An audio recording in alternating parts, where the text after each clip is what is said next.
Olá, meus irmãos, paz do Senhor Jesus. Quero compartilhar algo da parte de Deus para o seu coração, aquecer seu coração com um pouco de umas gotas de esperança, gotas de amor, da palavra de Deus para mim e para você. Eu quero lembrar o texto de Apocalipse capítulo 1, versículo 9, quando João fala para os seus irmãos que ele é companheiro de vocês no sofrimento, no reino e na perseverança em Jesus. Nós vivemos um tempo muito difícil e sabemos que esses dias não vão passar tão cedo e que todos nós estamos, de alguma forma, suscetíveis a tudo que está acontecendo. Mas eu quero lembrar que a nossa vida não se resume aqui. Nós pertencemos ao reino de Deus. Nós temos essa viva esperança de um reino que nos aguarda, que ele começou quando Jesus veio, mas que na sua plenitude aguarda o dia glorioso onde nos encontraremos com ele.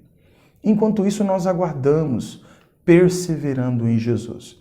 Por isso eu gostaria de lembrar deste Deus que nós servimos, que é o Deus que se revela em tempos de crise. Quando Agar estava para desistir de seu filho, de sua família, Deus se revela porque não havia perspectiva no deserto, nem para ela nem para o menino. E o anjo aponta para ela e os seus olhos se abrem. Eis um poço bem ali. Quando Elias, cansado, desanimado, foge para o Monte Horebe, ele encontra Deus que se revela das formas mais variadas. E ali ele tem sustento, ele tem provisão e ele tem vocação. Deus dá uma nova tarefa ao profeta Elias após ser renovado, ser tocado por Deus. Esse é o Deus que se revela. Assim como é o Deus que se revelou a Maria com oração aflito, angustiado, no domingo pela manhã, procurando o corpo de Jesus. E ao ver que o sepulcro havia sido violado, ela pergunta para a primeira pessoa que aparece na frente dela: moço, aonde está o corpo do meu Senhor? Alguém levou.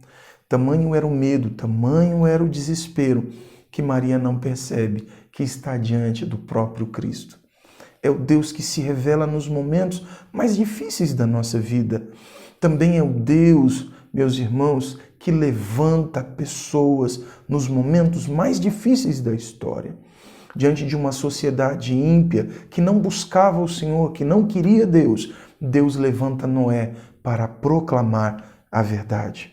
Lá na Torre de Babel, quando os homens se rebelam contra Deus, dizendo: nós não vamos tornar o seu nome grande, nem nos espalharemos, ficaremos aqui e faremos o nosso nome grande. Deus levanta, no capítulo 12 de Gênesis, Abraão, o pai da fé. É o Deus que levanta no momento de escravidão do Egito, após clamar o povo, Deus levanta Moisés, o libertador.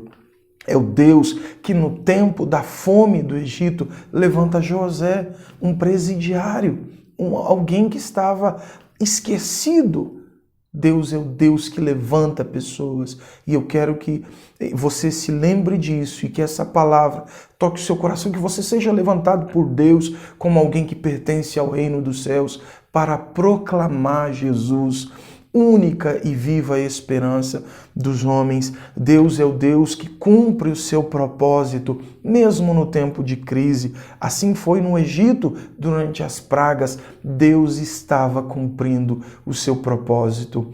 Ali no Mar Vermelho, quando eles se deparam diante do mar, Deus cumpre o seu propósito em tempos de crise ao abrir o Mar Vermelho, em matar Faraó e libertar o seu povo. Deus é o Deus que cumpre o seu propósito quando uma grande perseguição em Atos 8 divide e esparrama todos os crentes que estavam em Jerusalém, de forma que cumpra a sua palavra, que era para proclamar o reino em todas as nações, como ouviram os discípulos em Atos capítulo 1, mas eles não o fizeram.